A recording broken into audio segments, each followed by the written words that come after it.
Hi, எல்லோருக்கும் வணக்கம். நான் தான் தாடி பாலாஜி பேசுகிறேன். நேற்றைக்கு ஒரு சந்தோஷமான நாள் என்னன்னு கேட்டிங்கன்னா, தளபதி விஜய் சார் அவர்கள் மாணவர்களுக்கு, அதாவது இந்த +1 +2 இதில் படித்த மாணவர்களுக்கு யார் யார் என்ன மார்க் வாங்கியிருக்காங்களோ அவங்க அந்தந்த கேட்டகரியை பிரித்து அவர் வந்து பரிசு கொடுத்துருக்காரு. பார்த்திங்கன்னா அந்த மேடையில் தளபதி அவர்கள் எவ்வளவு சந்தோஷமாக இருந்தார் பாருங்க. பயங்கர சந்தோஷமாக இருந்தார், ப்ளசண்ட்டாக இருந்தார், ரொம்ப ப்ளசண்ட்டாக இருந்தார். அந்த மேடையில் பார்த்திங்கன்னா அந்த பரிசு வாங்கின குழந்தைங்களும் சரி, அதே மாதிரி அவங்க பெற்றோரும் சரி, அவ்வளோ ஹாப்பியாக இருந்தாங்க. தலைவர் வந்துட்டு வரணும், வந்தால் நிறைய விஷயங்கள் நடக்கும் அப்படின்னு சொல்லிட்டு அவங்க மேடையிலேயே பேசுனதை நீங்கள் கேட்டீங்க. இப்படி ஒரு சந்தோஷமான நிகழ்வு நடந்திருக்கு. எவ்வளோ பெருமையாக இருக்குது பாருங்கள். இது எவ்வளோ பெரிய விஷயம்.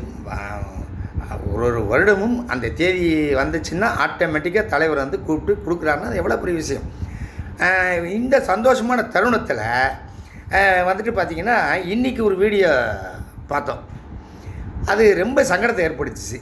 என்னன்னு கேட்டிங்கன்னா, நம்ம மரியாதைக்குரிய எடப்பாடி ஐயா அவங்க வந்துட்டு அதிமுகவுடைய பொதுச் செயலாளர், எதிர்க்கட்சி தலைவர், முன்னாள் சிஎம், எவ்வளவு ஒரு பெருமை வாய்ந்தவர். நீங்கள் எல்லாத்தையும் தாண்டி அவர் ஏஜ் ஒரு மரியாதைக்குரிய நபர் அவர் எடப்பாடி ஐயா.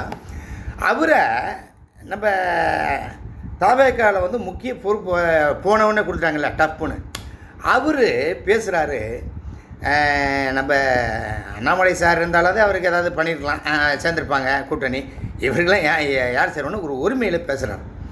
ஆனால் இவருக்கு ஒரு மேடை கிடச்சா மரியாதைன்னா என்ன, எப்படி நம்ம வந்து மற்றவங்களை மதிக்கணும் அப்படின்றத பற்றி ஒரு லெக்சர் எடுப்பார். அதுக்கு ஒரு கைத்தட்டலும் வாங்குவார்.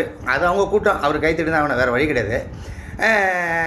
அது இப்படிப்பட்ட ஒரு இது நடக்கும்போது கூட வராரு அவர் எவ்வளோ பெரிய ஏஜ்டு பர்சன், பொதுச் செயலாளர் அவர்கள். அதாவது தவேகாவின் தூண் என்ன நினைக்கக்கூடிய பொதுச் செயலாளரும் சரி, தூணாக இருப்பவரும் சரி, 2 பேரும் பேசிட்டு வர்றாங்க. அப்போது இப்படி பேசக்கூடாது, அந்த ஒரு வார்த்தை சொல்லியிருக்கணும்ல பொதுச் செயலாளர்.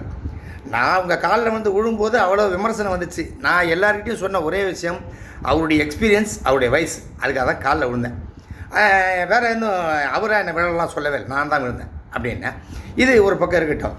நான் என்ன சொல்லுறேன், மரியாதைக்குரிய ஆதவர்ஜுனா சார், உங்களுக்கு தான் சார். என்னென்னு கேட்டிங்கன்னா சார், நீங்கள் ஏடிஎம்கேக்கும் ஒர்க் பண்ணியிருக்கீங்க சார், அதுக்கப்புறம் திமுகவுக்கும் ஒர்க் பண்ணியிருக்கீங்க. அப்படி இருக்கும்போது நீங்கள் வந்துட்டு இந்த 2 கட்சிக்கும் ஒர்க் பண்ணியிருக்கேன். உங்கள் வாய்ஸ் ஆஃப் காமனில் நீங்கள் காமனாக பேசும்போது வந்துட்டு மரியாதை கொடுக்கணும் அதெல்லாம் பேசுகிறீங்களே, அப்போ அந்த வாய்ஸ் என்னாச்சு அது சொல்லுங்கள். காமனாக சொன்னீங்களே, எப்படி சொன்னீங்க அது எனக்கு புரியல. ஃபர்ஸ்ட் ஆஃப் ஆல் ஒரு கட்சி, அந்த கட்சி வந்து இன்னும் 10 மாதங்கள் தான் இருக்குது தேர்தலுக்கு. இதுக்குள்ளேயே நீங்கள் இப்படி பண்ணிங்கன்னா இது தலைமைக்கும் தலைவருக்கும் கெட்ட பேர், அவப்பேர் ஏற்படுத்தாதான், அதை மட்டும் நீங்கள் சொல்லுங்கள். என்ன நீங்கள் என்னமோ பெருசாக சாதிச்சிட்ட மாதிரி இன்னொருத்தரை கமெண்ட் பண்ணுறதும் இது பண்ணுறதும் அதெல்லாம் பண்ணுறீங்க. அது மிகப்பெரிய தவறு சார்.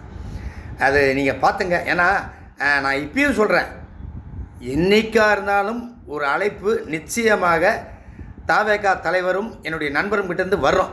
அப்போ நீங்கள் தெரிஞ்சுங்க, அவருக்கு விசுவாசமாக எப்படி இருக்குன்றதை கற்றுங்க. நீங்கள் ஒரே ஒரு வேண்டுகோள் தான், தவேகா தலைவருக்கும் என்னுடைய நண்பராகிய தளபதி விஜய் அவர்களுக்கு ஒரே ஒரு வேண்டுகோள் தான். என்னென்னா, இதெல்லாம் நீங்கள் டைரெக்டாக கூப்பிட்டு அதை என்னன்னு பார்த்து சார்ட் அவுட் பண்ணுங்கள் ப்ளீஸ். உங்களை கெஞ்சி கேட்குறேன். இப்போ நீங்கள் பண்ணிட்டீங்கன்னா நல்லாயிருக்கும். ஏன்னா உங்கள் காதுக்கு எதுவும் போய் சேரல, அவருக்கு எதுவும் தெரில அப்படின்னு சொல்கிறாங்க. ஒரு விஷயத்தை கண்டிங்க சார், அது பாலாஜியாக இருந்தால் கூட கூப்பிட்டு கண்டிங்க, ஏன் இதை பண்ணிங்கன்னு கண்டிங்க சார். அதுக்கு உங்கள் ரைட்ஸ் இருக்குது, ஓகேங்களா? அதனால் தயவு செய்து சில விஷயங்களை நீங்கள் உங்கள் கண் முன்னாடி கையாண்டு அதுக்கான தீர்வை காணுங்க. எப்பயும் போல சொல்கிறேன், உங்கள் தொண்டன் பாலாஜி எப்பவும் உங்கள் பின்னால் இருப்பேன். Don't worry. வணக்கம்.